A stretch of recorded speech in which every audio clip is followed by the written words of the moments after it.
그러면 이제 로마 선언고 1권의 46장에서 60장까지 이 부분을 살펴볼 텐데요. 이 부분이 이제 공화정의 원리를 다룬 이 1권의 마지막 파트죠. 이 부분에서는 이제 이 공화국의 인민, 그걸 뭘 평민이라고 부르든 민중이라고 부르든 어쨌든 공화국 시민들, 공화국의 국민들에 대한 마키아벨리의 어떤 분석과 통찰이 많이 나와서 제가 이거를 수업을 짤 때 이 파트의 소제목을 공화국과 시민이라고 붙여봤죠.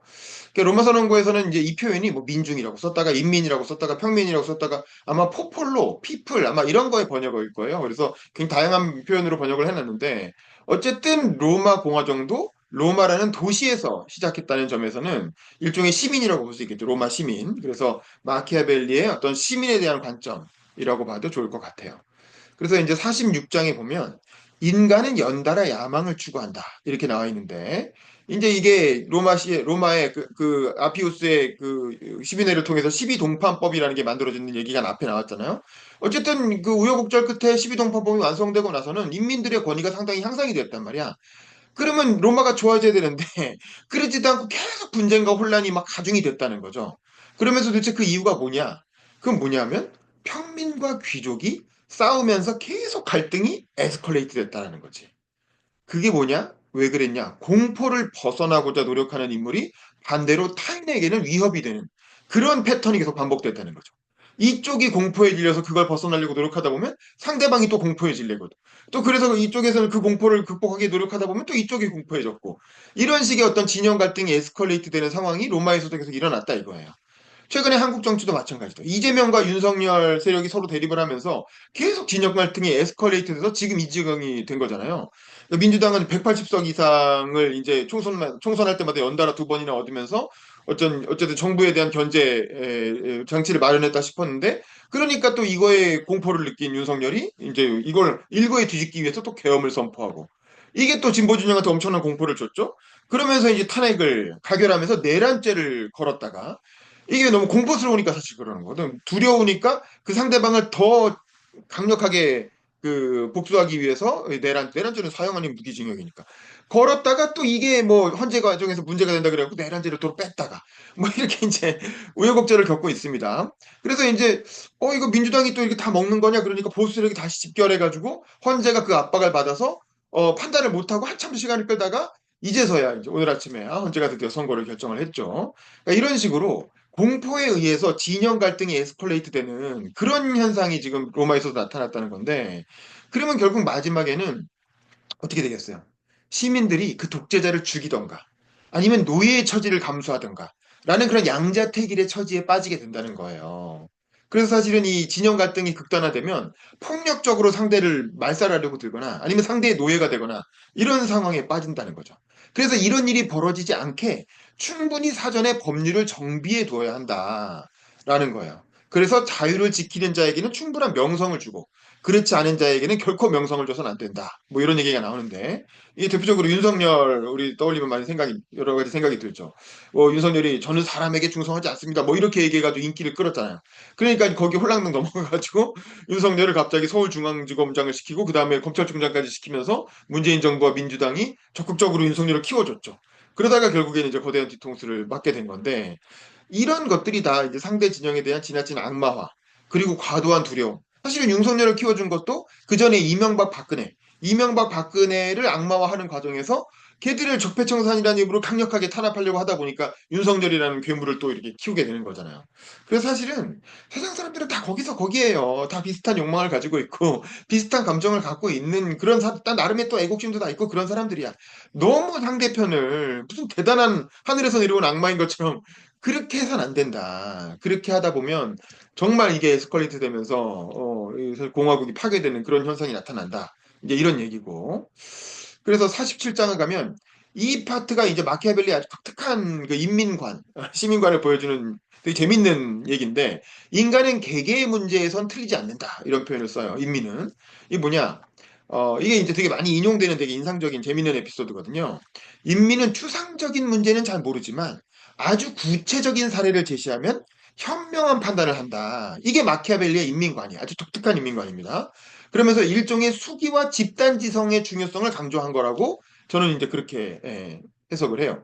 이 사례가 이런 거죠. 로마인이 한니발한테 패해가지고 칸나의 회전에서 아주 몰살을 5만 명에서 7만 명 정도가 몰살당하는 일이 있잖아요. 그러면서 이제 그 칸나에가 그 한니발이 그 이탈리아 남부에 있는 도시 카푸아에 이제 운거하게 되는데 그 카푸아에서 벌어진 사건입니다. 거기도 귀족과 인민 사이에 엄청 갈등이 심했다는 거예요. 그 도시도. 그래서 사실은 서로 뭐 못 잡아먹어서 안달인 그런 상황이었는데 이때 집정관 파코비우스가 이 로마가 칸나의 회전에서 대패한 걸 계기로 해가지고 아 이번 기회에 이 카푸아의 정치를 좀 정리를 해야 되겠다. 이 귀족과 인민 사이의 갈등을 이번에 내가 중재를 좀 해야 되겠다. 이런 생각을 했다는 거야 파코비우스가. 그래서 파코비우스가 어떤 꾀를 내냐면 먼저 귀족들한테 설득을 합니다. 그래서 일단 너네 집에 좀 들어가 있어.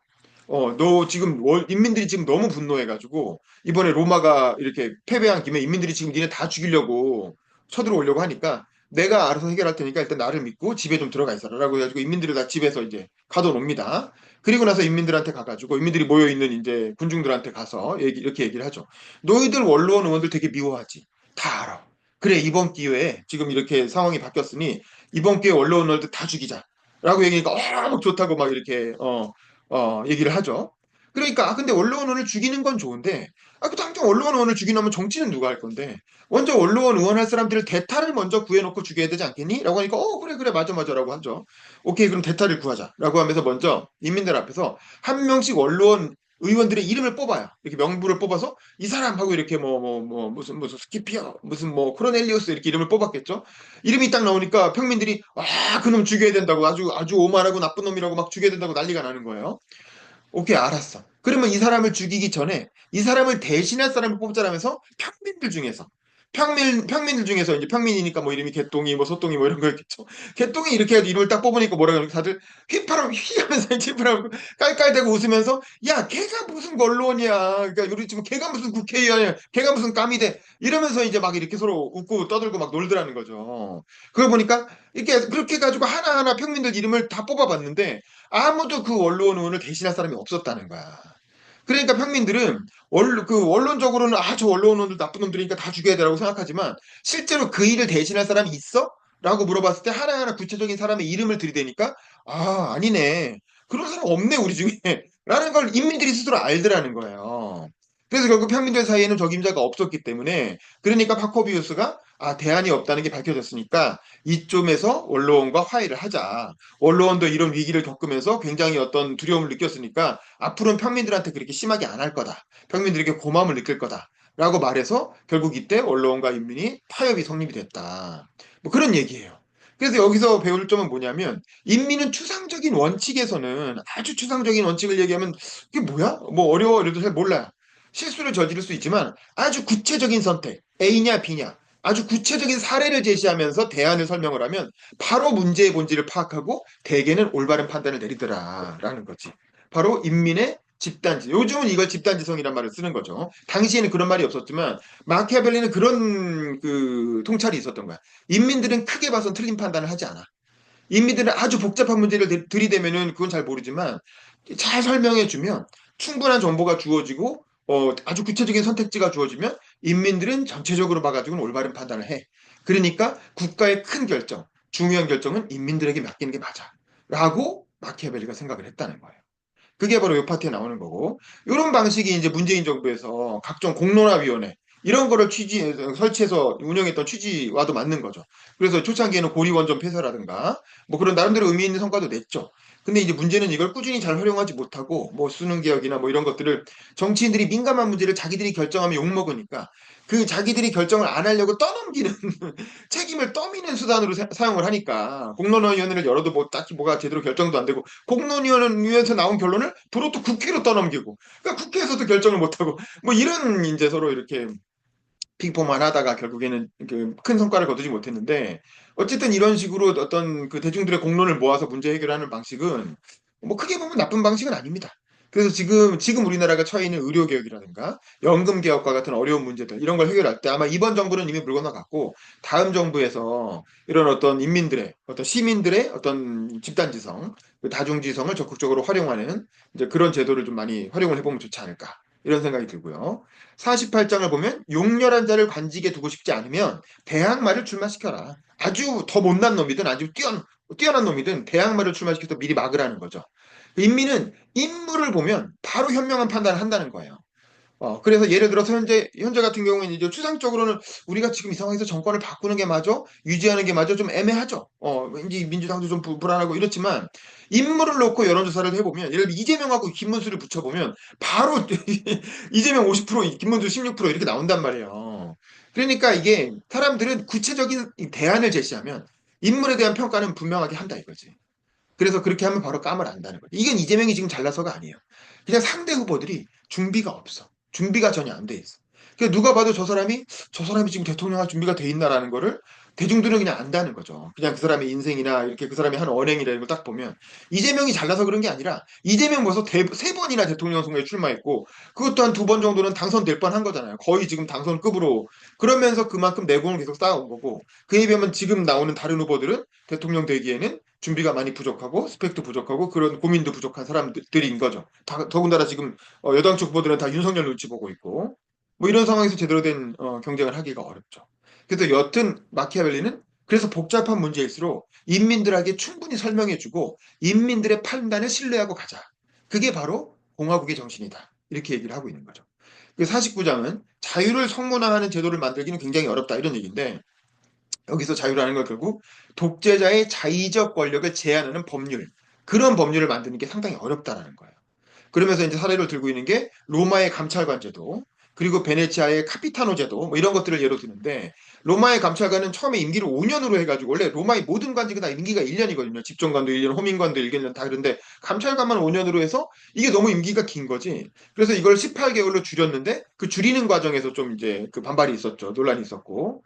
또 베네치아에서는 이 카피타노라는 제도가 있었어요. 이게 이제 시민들에게 사형을 언도할 수 있는 권한을 주는 건데, 이거를 외국인들한테 줬다는 거죠. 그래서 이제 이 사형이라는 건 인민들한테 굉장히 큰 위협이, 내 목숨을 빼앗을 수 있는, 박탈할 수 있는 제도니까 굉장히 큰 위협이 되잖아요. 그래서 이런 제도는 굉장히 신중한 절차를 통해서 언도돼야 된다. 근데 어쨌든 이런 것들이 다 권력자를 감시하고 인민을 보호하는 제도라는 거죠. 이런 제도를 만들기는 굉장히 어렵고, 어쨌든 이런 제도를 만들어 나가기 위해서 공화국에서 노력해야 된다. 이런 얘기였고, 50장. 국가는 누구라도 국가의 통치를 중지시킬 수 없다. 그러니까 국가가 갑자기 무정부 상태가 되는, 갑자기 통치 불능이 되는 그런 사태를 막아야 된다는 거야. 그러니까 애초에 법을 만들 때 그런 허점이 없어야 된다는 거죠. 지금 우리나라가 딱 그런 상황이잖아요. 아까 여러분들이 지적하신 것처럼 기원전 431년에 두 로마의 집정관이, 로마는 집정관이 두 명씩 임기 1년에 로마 집정관을 두 명씩 뽑잖아요. 이게 옛날에 스파르타도 왕을 동시에 두 명씩 뽑았는데 뭐 그런 전통을 이어받은 거죠. 그래서 전투에 나가면 하루씩 번갈아가면서 지휘관을 했다고 하는데 어쨌든 두 집정관이 서로 사이가 너무 나빠갖고 서로 아무것도 합의가 안 되니까 로마의 정무가 정지된 적이 있었다는 거야. 기원전 431년에. 그래서 로마 원로원이 임시 독재 집정관이라도 설치하겠다라고 했더니 그 매번 맨날 싸우면서 의견 일치가 안 돼서 두 집정관이 그건 안 된다. 왜냐면 자기들한테 권력을 뺏겠다는 거니까 그건 안 된다고 거기엔 또 합의를 하더라는 거지. 그래서 결국에는 호민관이 나서 가지고 호민관이 나서서 두 집정관을 억지로 복종을 시켜서 결국 그 문제를 해결했다. 뭐 이런 얘기가 나오죠. 결국 어떠한 경우에도 헌정 질서가 중단되는 그런 경우의 수가 나오지 않게끔 제도를 미리 완벽하게 설계를 해놔야 된다라는 거예요. 그래서 로마는 그래도 호민관이라는 관직이 있어서 일종의 최종적인 해결사 역할을 한 거죠. 근데 우리나라는 지금 우리나라로 지금 그 호민관의 역할을 해야 되는 게 헌재인 거죠, 헌재. 예, 지금 국회, 지금 행정부의 대표인 국민이 뽑은 대통령과 또 국민이 뽑은 국회가 서로 극한 대립을 하다가 결국에는 군까지 동원해서 계엄을 하는 사태가 왔고 그러니까 국회는 대통령을 탄핵해버렸고 그래서 그 헌정이 중단돼 있는 거잖아요. 이런 상황에서 이 헌정 중단을 스무스하게 해결하라고 만들어 놓은 제도가 바로 헌법재판관입니다. 그럼 헌법재판관은 8명의 어떤 최고의 어떤 스펙과 어떤 전문성을 갖춘 재판관들, 그야말로 귀족, 아리스토크래트, 그야말로 귀족으로 호민관을 만들어 놓은 거죠. 대한민국의 이 귀족이라는 의미는 나쁜 의미의 귀족이 아니에요. 뭐 부자고 뭐 이렇게 계급적인 의미의 그런 귀족이라는 의미가 아니라 그 국가가 키워낸 그 국가가 공식적인 제도와 절차를 통해서 키워낸 최고의 인물들. 그 아리스토크래시라는 뜻은 원래 우수자 정체예요. 우수자 정체. 가장 뛰어난 최선자의 정체라는 뜻이거든요. 최선자들의 정체. 그래서 그나마 우리나라에서 키워낸 최고의 인물들을 소수를 뽑아가지고 그 사람들한테 이런 헌정 중단 사태 때 문제를 해결할 수 있도록 판단하라는 권한을 만들어 놓은 거죠. 그게 헌재인 거죠. 사실 미국 같은 경우는 미국에서는 이걸 연방 대법원이라고 하는데 우리나라는 대법원과 헌재를 또 분리해 놨죠. 이것도 87년 6월 항쟁을 통해서 만들어진 제도인 거예요. 이렇게 했는데 이 헌재가 지금까지는 뭐 이 노무현 탄핵 때나 박근혜 탄핵 때는 나름대로 그 기능을 잘 해가지고 헌정 중단 사태를 잘 이겨냈는데 이번에는 무슨 생각인지 한 달이 넘게 판단을 못 내리고 시간을 끌다가 그래도 오늘 어쨌든 선고를 하기로 했습니다. 그래서 어떤 결론이 나올지는 뭐 금요일까지 지켜봐야 되겠지만 어쨌든 이 제도에서 근데 만약에 이 헌재가 끝까지 결정 안 했으면 어쩔 뻔했냐. 끝까지 결정을 안 하고 18일을 넘겨서 만약에 이미선 문영배 두 재판관이 그냥 퇴임하는 결정 못하고 퇴임하는 사태가 났으면 어떻게 됐겠느냐. 그러면 대한민국 완전 파국으로 가는 거죠. 어느 누구도 제도를 믿지 않고 어느 누구도 어떤 헌정을 신뢰하지 않고 서로 실력 행사를 하는 그때는 아마 거리에서 싸웠을 거예요. 대중들이 직접 부딪히고 폭력 사태가 일어났을 겁니다. 근데 적어도 그런 일이 일어나지 않게끔 제도에 허점이 없게 잘 만들어 놨어야 된다는 거고 저는 이번에 헌재에도 사실 자칫하면 거기로 가기 직전에 지금 겨우 브레이크 잡은 거거든요. 그래서 저는 다음번에 개헌을 할 때 이렇게 헌재의 문제점도 좀 이렇게 그 고칠 필요가 있다고. 예를 들면 이 헌법재판관들이 왜 이렇게 여론에 민감하게 반응을 할까 생각해 보면 이 헌법재판관들 임기 6년이고 그 얘기 아세요? 박근혜 대통령 때 탄핵에 찬성했던 보수 재판관들 있잖아요. 그 양반들이 헌법재판관 임기 마치고 나서 퇴임한 다음에 변호사가 됐을 거 아닙니까? 사건 수임이 안 들어온다는 거야. 그 보수 재판관들한테. 진보 재판관들, 뭐 이정민 판사나 이런 사람들은 뭐 인기도 많고, 그 다음에 진보 쪽에서 많이 수임을 해줬겠지. 돈 많이 벌었겠지. 근데 보수 재판관들은 진보 쪽은 당연히 보수니까 수임을 안 하고, 보수 쪽에서는 박근혜를 탄핵시킨 배신자라 그래서 수임을 안 하고. 그래서 그때 보수 재판관들이 퇴임하고 나서 돈을 한 푼도 못 벌었다는 거야. 그러면 생각해 보세요. 우리나라 재판관들이라는 건 퇴임하고 나서 전관예우로 수십억을 벌잖아요. 인생의 말년에 평생 명예롭게 살다가 퇴임하고 인생 말년에 수십억 버는 직업이거든. 그게 있기 때문에 그 임기 중에는 좀 박봉을 감수하면서 사는 거거든. 그런데 헌법재판관들이 지금 현재 보수재판관이나 사람들도 자기들이 그렇게 만약에 8인 이거 결론이 나온 게 아니라 쉽게 말하기 어렵지만 만약에 자기들이 8인 만장일치로 인용을 해줘가지고 결국 윤석열이 탄핵이 됐어. 그리고 나서 보수재판관들이 완전히 보수 세력한테 배신자로 낙인 찍혀가지고 저놈들 나쁜 놈들이니까 평생 사건 수임도 해주지 마라. 그렇게 되면은 그분들은 퇴임하고 나서 평생을 앞으로 한 2, 30년은 더 사셔야 될 텐데 손가락 빠는 거예요. 그러고 싶겠어요? 근데 저는 이런 게 약간 제도적 허점이라는 생각이 들었어요. 그러니까 이 양반들이 퇴임 이후를 생각하는구나. 퇴임 이후에 자기의 먹고 살 거라든가 경제적인 수익이라든가 이런 걸 생각하면 마음이 흔들릴 수도 있지 않을까. 그래서 6년이라는 임기는 어떻게 보면 너무 짧다. 헌법재판관이라는 중차대한 임무를 생각할 때. 그래서 미국은 대법원 재판관들은 다 종신이잖아요. 죽어야 끝나요. 나이 80, 90 넘어도 계속하고 죽어야 그 다음 사람을 대통령이 임명을 한다고. 그러니까 저희도 헌법재판관을 좀 더 예를 들면 6년, 한 10년 정도로 길게 하던가 아니면 그냥 종신으로 하는 방안도 한번 생각해 보던가 그게 아니면 퇴임하고 나서 연금을 확 늘려주는 거예요.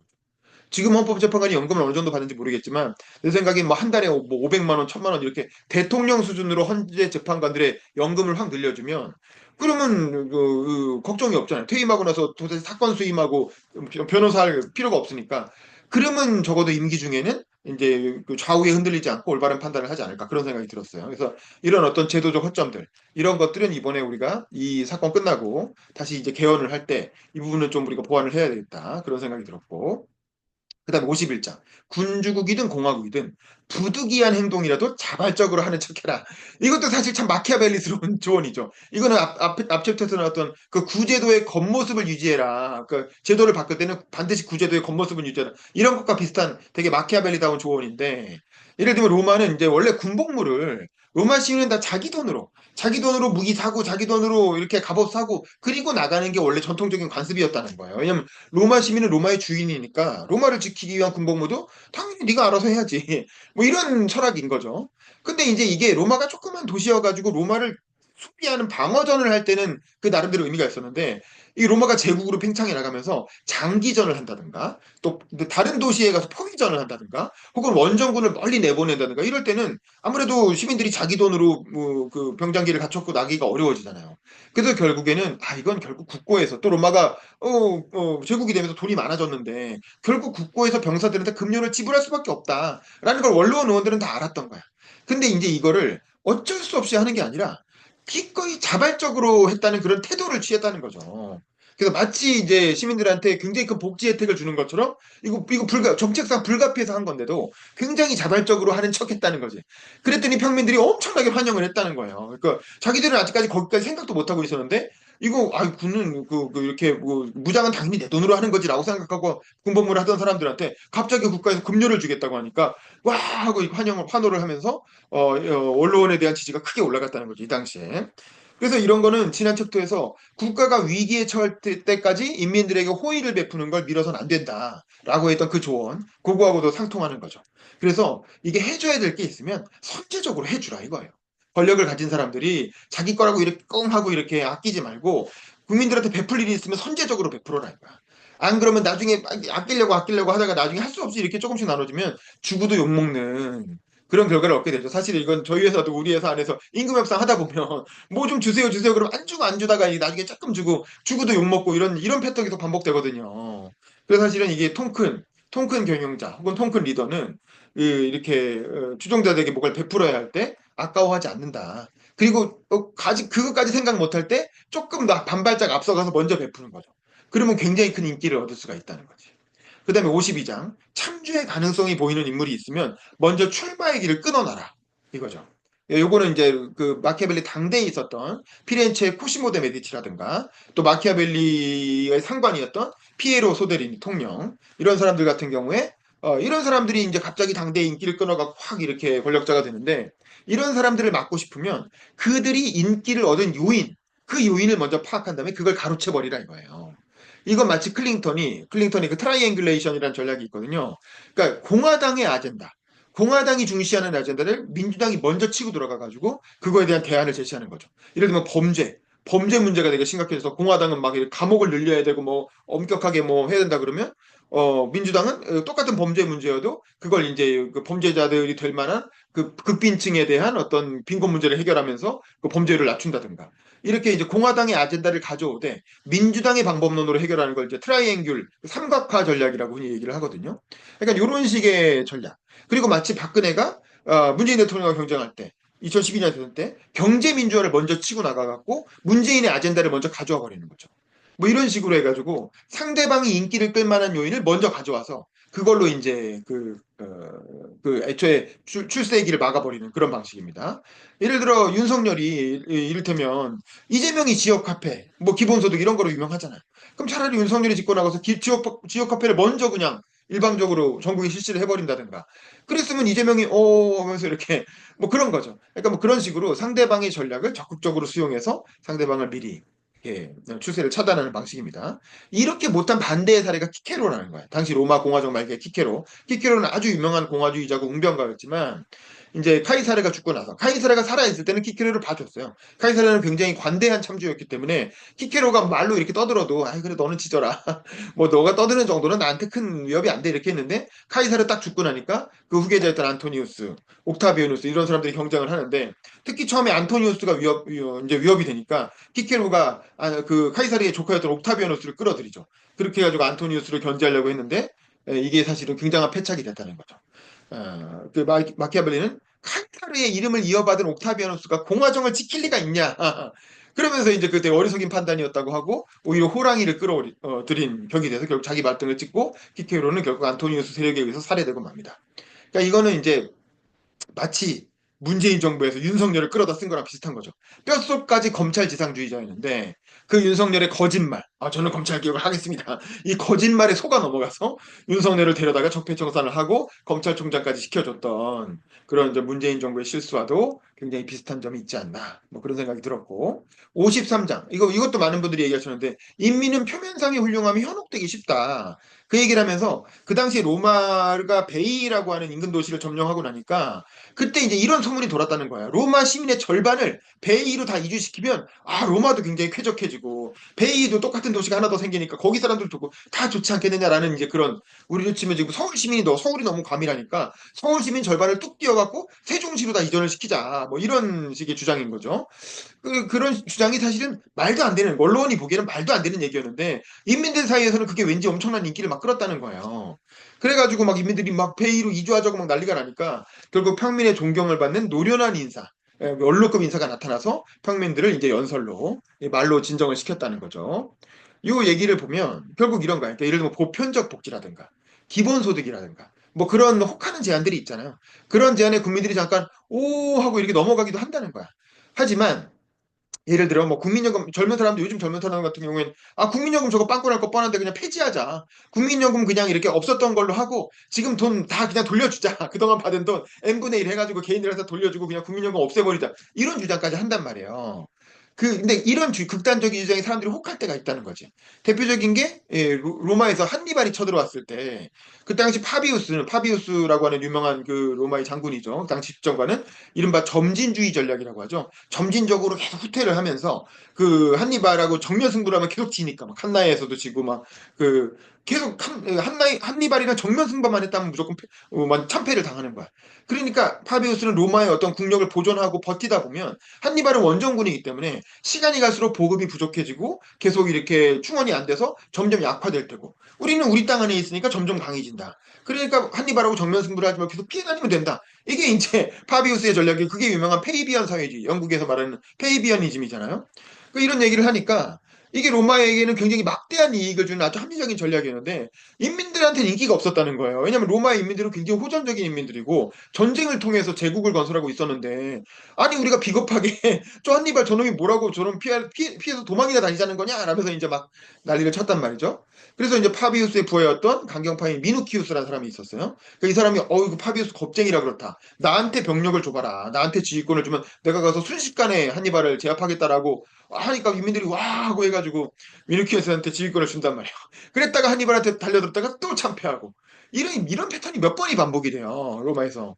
그래서 결국에는 거의 로마가 또 쫄딱 망할 뻔했다가 파비우스가 쫓아가가지고 결국 구원을 해주고 뭐 이런 식의 또 파누라라고 하는 사람도 그렇고 바로라는 사람도 그렇고 그 로마의 어떤 정치가들이 이런 식으로 파비우스의 점진주의 전략을 비판하고 겁쟁이라고 욕하면서 한니발하고 붙었다가 다시 판판이 깨지는 몰살당하고 뭐 그런 일들이 계속 일어납니다.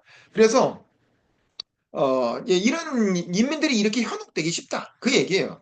그래서 펠로폰네스 전쟁 당시에도 아테네에서 그 유명한 니키아스라고 하는 현자가 있죠. 그 니키아스라는 현자가 그 아테네가 시칠리아 원정 때문에 망하거든요. 그 당시에 시칠리아 원정도 사실 논란이 많았는데 그것도 이제 이게 시칠리아 원정을 해야 된다라고 그 선동가들이 막 이렇게 하니까 현명한 니키아스가 반대했음에도 불구하고 시민들이 밀어붙여갖고 결국에는 원정에 떠났다가 원정군이 쫄딱 망하면서 결국에는 아테네가 몰락하는 결정적 계기가 되죠. 그러니까 이 파트는 이 인민들이 되게 포퓰리즘의 위험성이 있다는 거죠.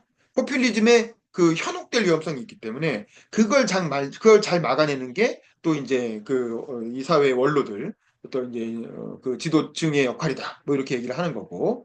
하지만 그럼에도 불구하고 54장에 보면 사려 깊은 인물은 흥분한 군중을 누르기 위해 어떤 권위를 사용하는가라고 해서 그런 포퓰리즘의 위험성, 그 인민들이 막 흥분해가지고 어느 방향으로 확 몰려갈 때 사려 깊은 인물이라면 어떻게 해야 되느냐 그런 얘기를 해요. 결국 이런 포퓰리즘을 억제하기 위해서는 존경받는 인물, 그 사회의 원로급 인물이 나서야 된다는 거죠. 그래서 그런 인물이 그런 인물이 일단 대중이 존경할 만한 경력이 있어야 돼. 누가 봐도 저 사람 믿을만해라고 생각할 만한 그런 어떤 그 오랜 경력과 전문성이 있어야 되고 그리고 또 재밌는 게 높은 지위를 과시하는 문장을 몸에 걸쳐야 된다 이런 얘기가 나와요. 이게 이제 마치 뭐냐면 우리가 콘클라베 얼마 전에 영화 개봉했잖아요. 콘클라베 보면 추기경들이 아주 빨간색 그 옷을 입고 있잖아요. 아주 독특한 법복을 입고 있잖아요. 추기경들만 입는. 그리고 헌재 재판관들 보면 어떠세요? 일반적인 판사들은 검은색 법복을 입는데 헌재 재판관들은 빨간색 법복을 입잖아요. 그거는 헌재 재판관만 입을 수 있는 옷이거든요. 그렇게 이제 아주 독특한 권위를 부여하는 거야. 그 사람이 그냥 그 옷 벗겨놓으면 그냥 다 할아버지하고 할머니들이지. 근데 그 사람들한테 그런 독특한 아주 권위가 있는 옷을 입힘으로써 그 사람들의 어떤 경력과 판단에 어떤 이렇게 권위를 부여해 주는 거죠. 아, 저 사람들이 뭔가 다를 거야. 우리랑은 좀 다르게 생각할 거야라는 그런 권위를 부여해 주고 그런 사람들이 나서서 합리적인 의견으로 대중을 설득해야 된다는 건데 그런 사람들의 그 외적인 모습도 굉장히 중요하다는 거지. 물론 이제 그 인물이 무대 위에 올라갔을 때 연설을 잘 해야 되겠죠.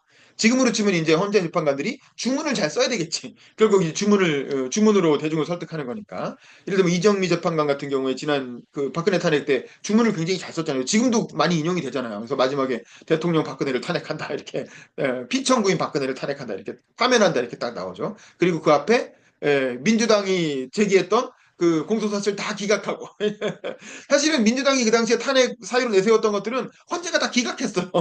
그게 아니라는 거야. 너네 잘못 짚었어. 그것 때문에 탄핵돼야 되는 게 아니라 검찰 수사를 청와대가 방해했다는 거예요.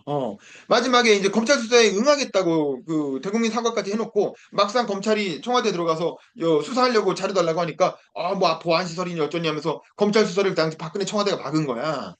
그러니까 이제 헌재 재판관들이 이 민주당이 뭐 예를 들면 무능해서 세월호 사건 이런 걸로 탄핵한 건 다 기각하고 그런 걸로는 대통령 탄핵 사유가 안 돼요. 대통령의 무능은 앞에도 나왔지만 대통령의 무능은 탄핵 사유가 아닙니다. 그게 아니라 헌법 수호 의지가 없다.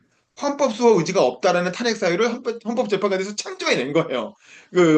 그래가지고 그걸로 결국에는 탄핵을 하게 되는데 어쨌든 내용도 좋아야 하지만 그 사람들이 대중을 설득하기 위한 그 외적인 권위 그런 것도 잘 갖출 필요가 있다. 이제 뭐 이런 얘기죠. 그리고 대중 앞에 나설 때는 적어도 멋지게 정장이 입고 남자 같으면 수트 쫙 차려입고 여자 같으면 옷이라도 예쁘게 입고 그리고 무대 위에 올라가서 대중들 앞에 설득력 있는 어떤 연설을 해야 된다. 뭐 그런 얘기인 겁니다. 그다음에 55장 평등한 곳에서는 군주국 수립이 어렵고 불평등한 곳에서는 공화국 수립이 어렵다. 라는 거죠. 이 얘기는 결국 안정적인 공화국을 수립하기 위해서는 이 사회적 평등이라고 하는 게 중요하다. 이런 얘기죠. 그러면서 예로 드는 게 로마 공화정 초기에는 전쟁을 마치고 돌아오면 전리품의 10분의 1을 납부하는 그 관행이 있었다는 거예요. 근데 이제 10분의 1을 납부하라고 해가지고 바구니를 올려놓으면 그 병사들이 다들 자기들이 개별적으로 전쟁터에서 얻은 전리품들이 있잖아. 그거의 10분의 1을 자발적으로 다 납부를 했다는 거야. 아주 정확하게. 그래서 나중에 다 모아갖고 딱 이렇게 숫자를 세보면 실제로 전체가 납부한 그 전리품의 딱 10분의 1이 딱 모였다라는 거죠. 이게 뭐냐? 이거는 원로원이 그때까지만 해도 평민들의 선의를 신뢰했다는 거예요. 이걸 억지로 뭐 이렇게 해가지고 계산해가지고 뭐 이렇게 하는 게 아니라 자발적으로 10분의 1 납부해 하면 알아서 이렇게 병사들이 와서 10분의 1씩 납부했다는 거지. 이건 로마 공화정 초기였기 때문에 아직 로마의 양극화가 심각하게 진행되지 않았다는 거죠. 나는 평등한 공화국의 상황이었기 때문에 가능했던 일이었다라는 거예요. 그래서 이 신뢰라는 사회적 자본, 우리가 이제 우리 사회가 노무현 대통령도 대선 출마 선언 그 연설할 때 보면 이 신뢰라고 하는 사회적 자본이 얼마나 중요한가 그 얘기를 하시잖아요.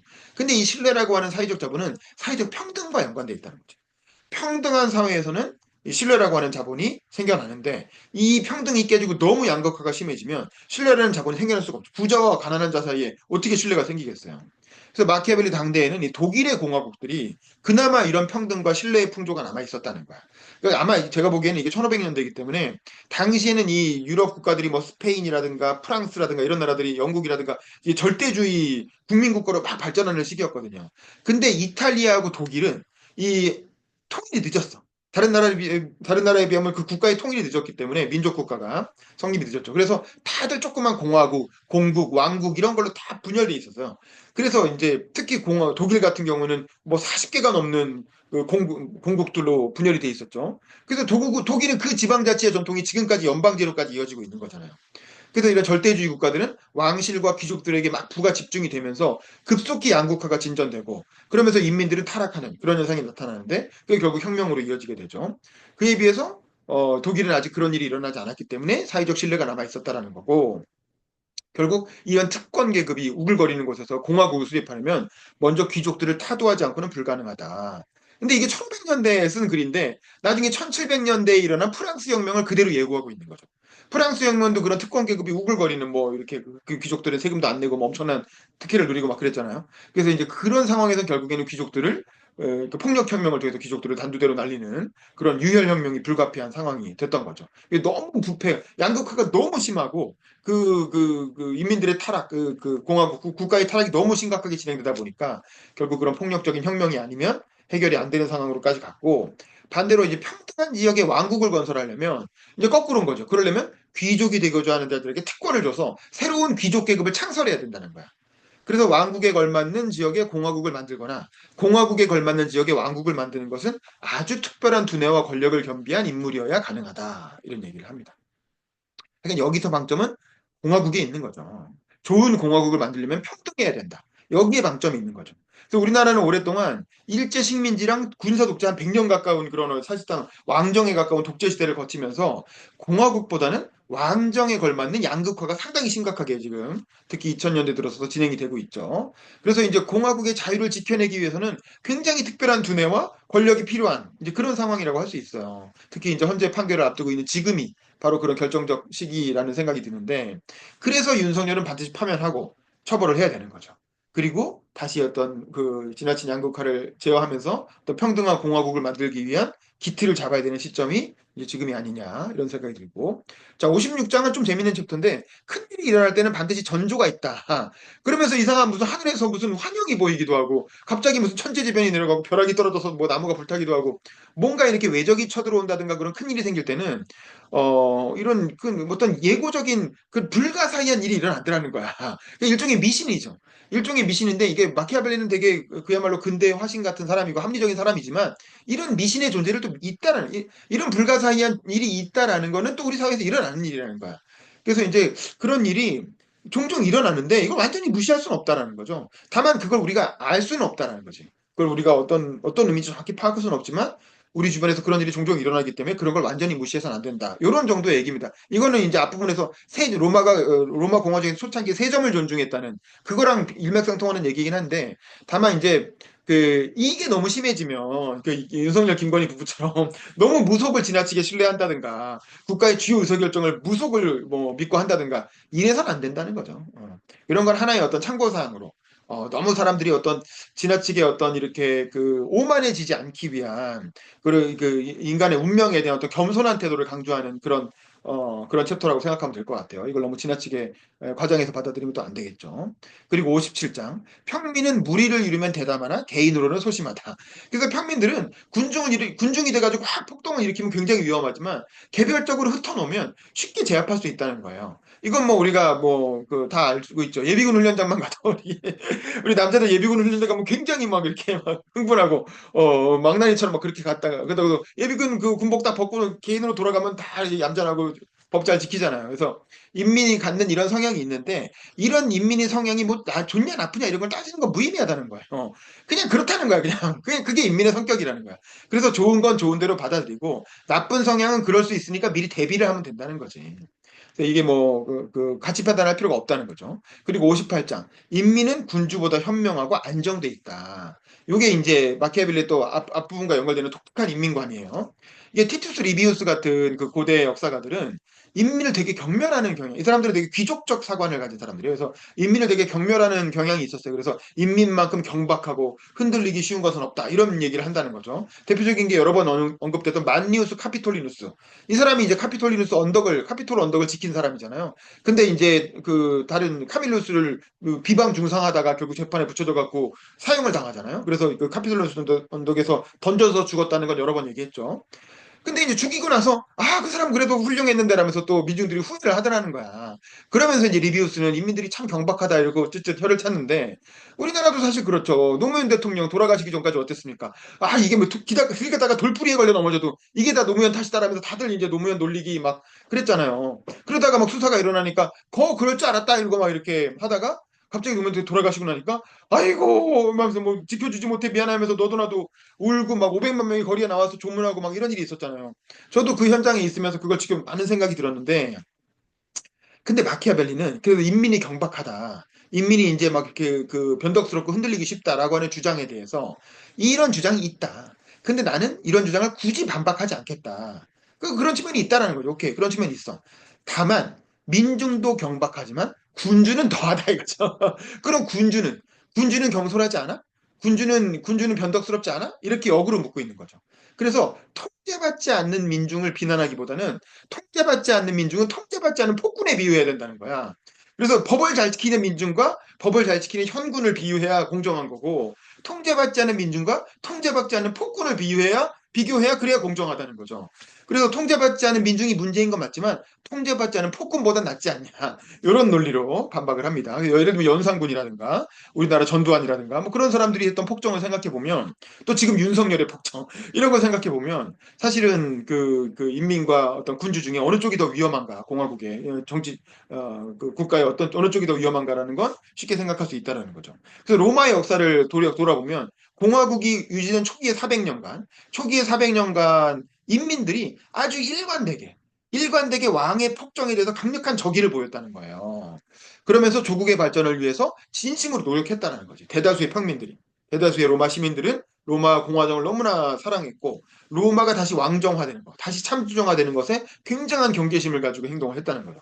그러니까 그런 사실을 보면 감동하지 않을 수 없다라고 하면서 백성의 소리가 곧 하늘의 소리라는 말도 일리가 있다 이렇게 얘기합니다. 이 표현은 이 동양에서 민심이 천심이다 뭐 그렇게 얘기하잖아요. 근데 이게 군주론에도 로마 선언거에도 똑같이 나와요. 저도 이런 표현이 서양에도 있나? 뭐 아니면 이 표현이 우리나라 동양으로 들어와서 민심의 천심이란 말이 된 건가? 약간 뭐 저도 약간 헷갈리는데 어쨌든 동양에서는 이런 얘기가 많죠 옛날부터. 그래서 인민이 수백 년간 집정관과 호민관을 매년 1년에 한 번씩 임기가 1년이니까 매년 뽑았는데 진짜 이상한 사람이 뽑힌 경우는 단 4번뿐이었다는 거예요. 뭐 그 4번이 누군지 모르겠어요. 근데 어쨌든 마키아벨리가 꼽아봤을 때는 수백 년간 수백 명의 거의 1000명 가까운 집정관, 호민관 뭐 쭉 뽑았는데 다 괜찮은 사람들이었다는 거야. 다 나름대로 재능이 있고 그 일을 맡을 만한 사람들이 뽑혔고 진짜 이상한 사람이 뽑힌 경우는 딱 4번뿐이었다라는 거죠. 그래서 방자한 인민은 권위 있는 인물이 설득으로 아까 말한 것처럼 그 관록 있는 원로가 나서서 멋있는 이제 옷 딱 챙겨 입고 좋은 연설을 설득할 수 있지만 폭군은 결국 암살하는 수밖에 없다는 거예요. 지금 같은 경우 윤석열은 이제 이 탄핵이라는 제도를 통해서 어찌어찌 겨우겨우 이렇게 제어하고 있는 건데 옛날에는 그런 제도도 없던 시절에는 그냥 그 죽음을 무릅쓰고 아주 큰 위험을 무릅쓰고 암살하는 수밖에 없었다는 거지. 그래서 이제 그 연산군 같은 경우 결국 죽이잖아요. 폭동을 뭐 죽이지 않았지만 결국 몇 달 만에 죽었으니까 사실상 암살했다고 볼 수 있죠.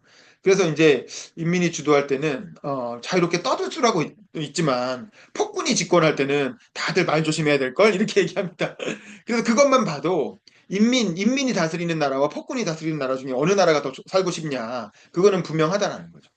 그리고 59장. 동맹을 맺을 때 공화국과 군주 중에 누가 더 신뢰할 만하냐. 이거는 말할 것도 없이 공화국이라는 거예요. 물론 이제 우리나라 아까 유다리 선생님 말씀하신 것처럼 김승호 선생님 말씀하신 것처럼 우리나라는 이게 공화국인데도 민주주의 국가인데도 이게 집권 당에 따라서 민주당 세력이 집권할 때나 국민의힘 세력이 집권할 때 외교 정책이 갑자기 막 180도 바뀌고 막 이래 갖고 뭐 혼란스럽다 뭐 이런 얘기들이 평가가 있는 게 사실이긴 하지만 근데 사실은 군주는 더하다는 거지. 예를 들면 박정희 정권만 해도 18년간 미국에 대한 태도가 계속 왔다 갔다 했고 특히 임기 말에는 미국하고 엄청 심하게 갈등을 빚었잖아요. 독자적인 핵개발도 하고. 사실은 군주는 얼마든지 기분에 따라서 변덕을 부릴 수 있기 때문에 다른 나라를 배신하는 일도 훨씬 쉽다는 거지. 하지만 공화국은 어쨌든 입장을 바꾸려고 해도 내부 논의를 거쳐야 되니까 그 과정이 언론에도 다 보도되고 투명하게 언론에서 몇백 명이 모여서 회의하다 보면 이게 안 빠져나갈 수가 없잖아. 그러니까 의사결정 과정이 투명하고 느리다는 거예요.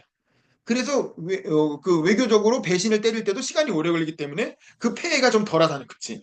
그래서 외교의 상대로도 공화국이 군주국보다 더 낫다. 뭐 이런 얘기를 하는 겁니다. 그리고 마지막에 60장은 많은 분들이 얘기하신 것처럼 로마에서는 모든 관직이 나이를 불문하고 수여됐다라는 거죠. 그러니까 로마에서는 관직을 줄 때 나이를 따지지 않았다는 거야. 한마디로 말해서 연공서열대로 권력이 가지 않았다는 거죠.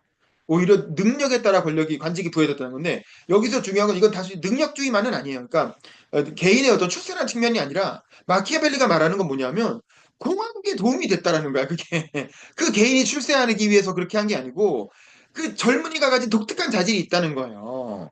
그 자질을 국가에 써먹기 위해서 그렇게 했다는 거죠.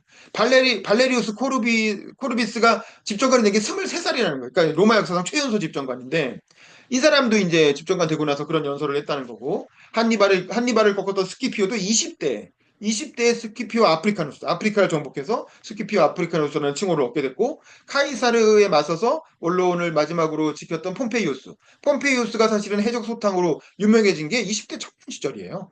물론 카이사르랑 맞섰을 때는 그때는 이제 나이 같은 중년이었지만 폼페이우스는 이미 20대 때부터 로마의 영웅으로 떠오른 장군이었죠. 그러니까 이런 식으로 청년에게는 노인과는 다른 그 청년만의 자질이 있다는 거죠. 노년에게는 지혜와 신중함이 있지만 청년에게는 과단성과 민첩성이라는 그런 자질이 있는데 이거를 연공서열에만 의지해서 권력을 나눠주다 보면 이런 청년의 자질을 국가를 위해서 충분히 써먹질 못하고 그냥 썩히고 만다는 거지. 근데 그거는 국가에도 손해라는 거예요. 그래서 그 청년들을 뭐 능력주에 따라서 출세시켜주기 위해서 그렇게 하는 게 아니라 그 청년들의 자질도 국가를 위해서 써먹었을 때 그게 국가가 모든 어떤 시민들의 역량을 100% 풀리 발휘시켜서 그 국가가 발전하는 데 도움이 되기 때문에 그렇게 한다라는 겁니다. 그래서 이제 연공서열제를 폐지하고 젊은이들에게도 능력을 주는 제도가 필수적이다라는 거고 이번에 이준석 씨가 대선 출마하면서 비슷한 얘기를 했죠. 근데 이제 이준석 씨는 이걸 정치권에서의 연공서열제, 뭐 가스라이팅 뭐 이렇게 얘기했는데 사실은 이거는 정치권뿐만 아니라 기업에서도 마찬가지예요. 기업에서도 지금 청년들은 신입사원들은 굉장히 저연봉이고 나중에 이제 연봉이 연차가 높아지면 연봉이 높아지는 뭐 아무리 이런저런 제도 한다 그래도 결국 우리나라는 그런 식의 임금 제도잖아요.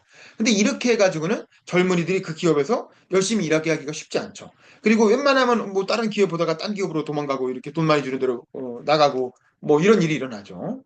그래서 저는 이번에 개헌을 하면서 국회에서도 국회의원 피선거권 25살, 또 대통령 피선거권 뭐 40살, 이런 거 국회의원 피선거권 좀 줄어들었죠. 근데 대통령 피선거권은 헌법에 기정된 거라 이거는 개헌을 하지 않으면 없앨 수 없는 거예요. 그래서 이거는 다 저는 앞으로 개헌을 하면서 다 폐지해야 된다고 보고 피선거권은 선거권과 같게 하면 되지 굳이 그거를 나이로 제한할 이유가 전혀 없는 거죠.